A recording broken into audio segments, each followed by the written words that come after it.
दोस्तों आईपीएल 2020 से जुड़ी सभी लेटेस्ट न्यूज़ पाने के लिए अभी हमारे चैनल को सब्सक्राइब कीजिए और उसके बगल का बेल आइकन भी ध्यान से ज़रूर दबाइएगा। दोस्तों अगर आप भी केएल राहुल को एक बेहतरीन कप्तान मानते हैं तो इस वीडियो को अभी दिल से लाइक कर दीजिए। दोस्तों आईपीएल 2020 के 43वें मुकाबले में किंग्स 11 पंजाब ने बेहतरीन गेंदबाजी करते हुए आखिरकार ये मुकाबला जीत लिया। पंजाब की टीम ने पहले बल्लेबाजी करते हुए 20 ओवर में 7 विकेट खोकर 126 रन बनाए। लक्ष्य का पीछा करने उतरी हैदराबाद की टीम महज 114 रन पर ऑल आउट हो गई और पंजाब ने 12 रन से ये मैच जीत लिया। इसी के साथ पॉइंट्स टेबल में पंजाब की टीम 5वें नंबर पर आ गई है और वहीं हैदराबाद की प्लेऑफ में जाने की उम्मीदें लगभग खत्म हो चुकी हैं। अब दोस्तों आपको बता दें कि 127 रनों के लक्ष्य का पीछा करने उतरी हैदराबाद की तरफ से कप्तान डेविड वार्नर ने 20 गेंदों पर 35 रनों की तेज तर्रार पारी खेली और रवि बिश्नोई की गेंद पर वो कैच आउट हुए। वार्नर का कैच केएल राहुल ने पकड़ा। जॉनी बेस्टो को मुरुगन अश्विन ने 19 रन पर आउट किया तो वहीं अब्दुल समद 7 रन बनाकर मोहम्मद शमी का शिकार बने।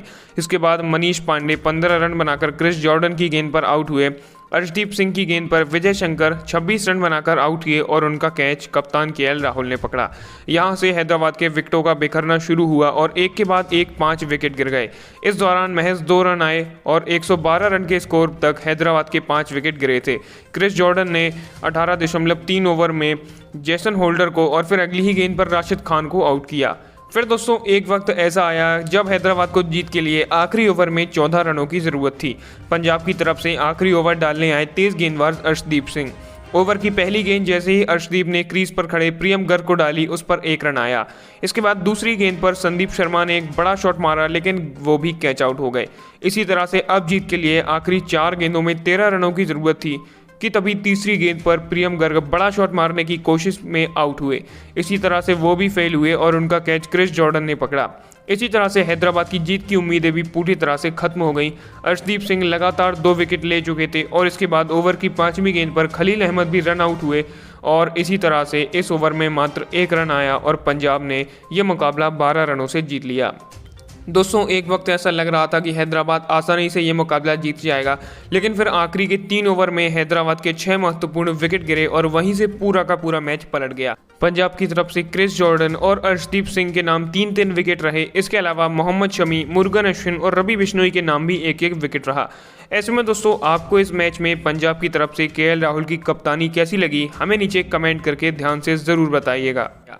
अब दोस्तों आपको बता दें कि पहले बल्लेबाजी करने उतरी किंग्स 11 पंजाब की शुरुआत ज़्यादा कुछ खास नहीं रही और 5वें ओवर की आखिरी गेंद पर सलामी बल्लेबाज मनदीप सिंह आउट हुए।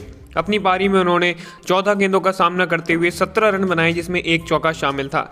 इसके बाद नए बल्लेबाज क्रिस गेल भी ज़्यादा कुछ खास नहीं कर पाए और 10वें ओवर की 6वीं गेंद पर वार्नर के हाथों कैच आउट हुए। अपनी पारी में उन्होंने 20 गेंदें खेलकर 20 रन बनाए जिसमें 2 चौके और 1 छक्का शामिल था। इसके बाद दोस्तों लगातार अंतराल पर किंग्स 11 पंजाब के विकेट गिरते गए और 11वें ओवर की पहली गेंद पर कप्तान केएल राहुल आउट हुए। उन्होंने 27 गेंदों में 27 रन बनाए जिसमें 2 चौके और 1 छक्का शामिल था। इसके बाद 14वें ओवर की चौथी गेंद पर मैक्सवेल आउट हुए। उन्होंने 13 गेंदों में 12 रन बनाए। वहीं फिर 15वें ओवर की दूसरी गेंद पर दीपक हुडा भी स्टंप आउट हुए। उन्होंने 2 गेंदें खेलकर बिना कोई खाता खोले आउट हुए। वहीं फिर 18वें ओवर की तीसरी गेंद पर क्रिस जॉर्डन भी आउट हुए और 19वें ओवर की दूसरी गेंद पर मुरुगन अश्विन भी रन आउट हुए। इसी तरह से दोस्तों किंग्स 11 पंजाब ने 20 ओवर में 7 विकेट के नुकसान पर 126 रन बनाए। पंजाब की तरफ से निकल्स पूरन 28 गेंदों में 32 रन बनाकर नाबाद रहे जिसमें उन्होंने 2 चौके मारे। इस मैच में पंजाब का कोई भी बल्लेबाज कुछ खास कमाल नहीं कर पाया। वहीं दोस्तों हैदराबाद की तरफ से गेंदबाजी में संदीप शर्मा के नाम 2 विकेट, इसके अलावा जेसन होल्डर और राशिद खान के नाम भी 2-2 विकेट रहे। अब दोस्तों आपको बता दें कि 127 रनों के लक्ष्य का पीछा करने उतरी एसआरएच की शुरुआत काफ़ी शानदार रही और उनके दोनों सलामी बल्लेबाज डेविड वार्नर और जॉनी बेस्टो ने अच्छी बल्लेबाजी भी की, लेकिन 7वें ओवर की दूसरी गेंद पर कप्तान डेविड वार्नर कैच आउट हुए। उन्होंने 20 गेंदों में 3 चौके और 2 छक्कों की मदद से 35 रनों की तूफानी पारी खेली। वहीं दोस्तों इसके बाद लगातार विकेट आए और 8वें ओवर की दूसरी गेंद पर दूसरे सलामी बल्लेबाज जॉनी बेस्टो भी आउट हुए। उन्होंने 20 गेंदों में 4 चौकों की मदद से 19 रन बनाए। वहीं इसके बाद 9वें ओवर की 5वीं गेंद पर नए बल्लेबाज अब्दुल समद भी कैच आउट हुए। उन्होंने 5 गेंद में 7 रन बनाए। इसके बाद बल्लेबाजी करने आए मनीष पांडे और विजय शंकर के बीच एक अच्छी साझेदारी हुई।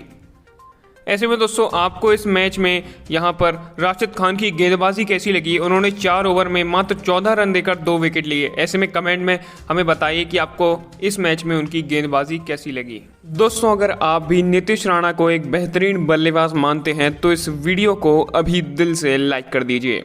दोस्तों IPL 2020 का 42वां मुकाबला कोलकाता नाइट राइडर्स और दिल्ली कैपिटल्स के बीच खेला गया। इस मैच में दिल्ली ने टॉस जीतकर पहले गेंदबाजी करने का फैसला लिया। अब दोस्तों पहले बल्लेबाजी करने उतरी कोलकाता नाइट राइडर्स की शुरुआत ज़्यादा कुछ खास नहीं रही और दूसरे ओवर की 5वीं गेंद पर सलामी बल्लेबाज शुभमन गिल कैच आउट हुए। अपनी पारी में उन्होंने 8 गेंदें खेलते हुए 9 रन बनाए जिसमें 2 चौके शामिल थे। इसके बाद बल्लेबाजी करने आए नए बल्लेबाज राहुल त्रिपाठी भी कुछ खास कमाल नहीं कर पाए और 6वें ओवर की 4थी गेंद पर बोल्ड हुए। अपनी पारी में उन्होंने 12 गेंदों का सामना करते हुए 13 रन बनाए जिसमें 1 चौका शामिल था। इसके बीच तुरंत ही 8वें ओवर की दूसरी गेंद पर एक और नए बल्लेबाज दिनेश कार्तिक भी 6 गेंदों में 3 रन बनाकर कैच आउट हुए। इसी तरह से दोस्तों KKR का स्कोर 42 रन पर 3 विकेट हो चुका था और उसके बाद बल्लेबाजी करने आए सुनील नारायण और उन्होंने नीतीश राणा के साथ बेहतरीन साझेदारी की और KKR की टीम का स्कोर 194 रनों तक पहुंचाया। जी हाँ, आपको बता दें इन दोनों के बीच 100 रनों से ज़्यादा की साझेदारी हुई जिसमें नीतीश राणा ने भी अपना अर्धशतक जड़ा और वहीं सुनील नारायण ने भी एक तूफानी अर्धशतक जड़ा। इसके बाद 17वें ओवर की 4थी गेंद पर नारायण कैच आउट हुए। अपनी पारी में उन्होंने मात्र 32 गेंदों का सामना करते हुए 64 रन ठोके जिसमें 6 चौके और 4 लंबे छक्के शामिल थे। वहीं दोस्तों उसके बाद 20वें ओवर की 5वीं गेंद पर दूसरे सेट बल्लेबाज नीतीश राणा भी कैच आउट हुए। अपनी पारी में उन्होंने 53 गेंदों में 81 रन बनाए जिसमें 13 चौके और 1 छक्का शामिल था। इसके बाद 20वें ओवर की आखिरी गेंद पर ओवेन मॉर्गन भी कैच आउट हुए। उन्होंने अपनी पारी में 9 गेंद में 17 रन बनाए जिसमें 2 चौके और 1 छक्का शामिल था। इसी तरह से दोस्तों कोलकाता नाइट राइडर्स ने 20 ओवर में 6 विकेट के नुकसान पर 194 रनों का बड़ा स्कोर बनाया। KKR की तरफ से नीतीश राणा और सुनील नारायण ने बेहतरीन पारी खेली।